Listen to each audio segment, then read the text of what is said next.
Tapi sekarang ni bila kita dapat kawal penularan COVID-19 dan kita ingin sektor-sektor lain kembali seperti biasa dan kita juga akan pastikan dapat mengawal COVID-19. Jadi kita kena imbangi iaitu nyawa dengan juga mata pencarian dan juga kehidupan seharian kita. Jadi sekarang ni kita membenarkan kehidupan seharian untuk berfungsi ataupun bermula kembali. Tetapi kita juga kena pantau supaya jangkitan COVID-19 terkawal.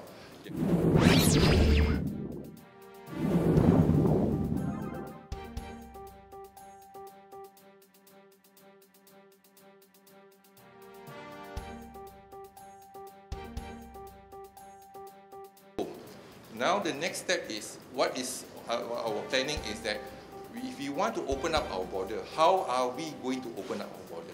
So we need to look into the cases. Green cases, for example, green zone. Likewise, when we looking into the states, green zone in the states, so there's no restriction now. You can travel. So when we look into the green zone, for example, or green country, then we call it a bubble, a travel bubble. Then we need to discuss and finalize the SOP, the agreement between two countries, in terms of the cases.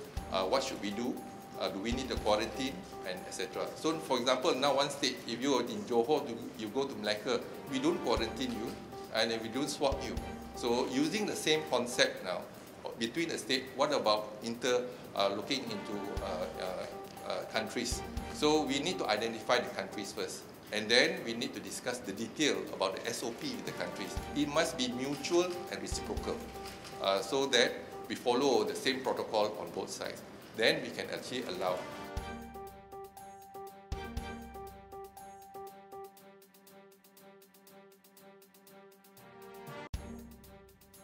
So the 6 countries we have identified, but in the process of negotiation and even discussion, Singapore, Brunei, Australia, New Zealand, Japan, and even Korea.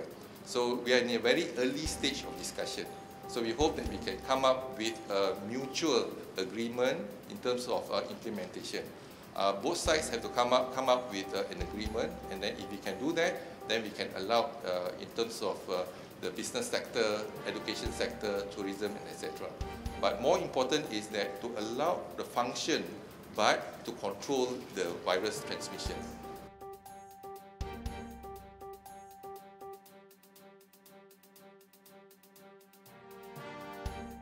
Jadi kita rasa kita dah berjaya. Kalau kita lihat hari ini pun kluster depo tahanan untuk 3 kluster, iaitu depo tahanan imigresen Semenyih, Sepang dan depo tahanan sementara imigresen di Putrajaya, semua tak ada tambahan kes ataupun saringan. Tetapi yang kita hanya rujuk ialah depo tahanan Bukit Jalil sebab masa tu outbreak tersebut berlaku di Bukit Jalil.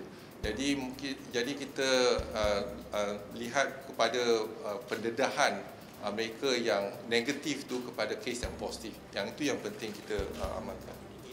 Ya, kalau kita hari ini kita lihat hanya tinggal 8 saja mereka yang menunggu keputusan ujian saringan ulangan.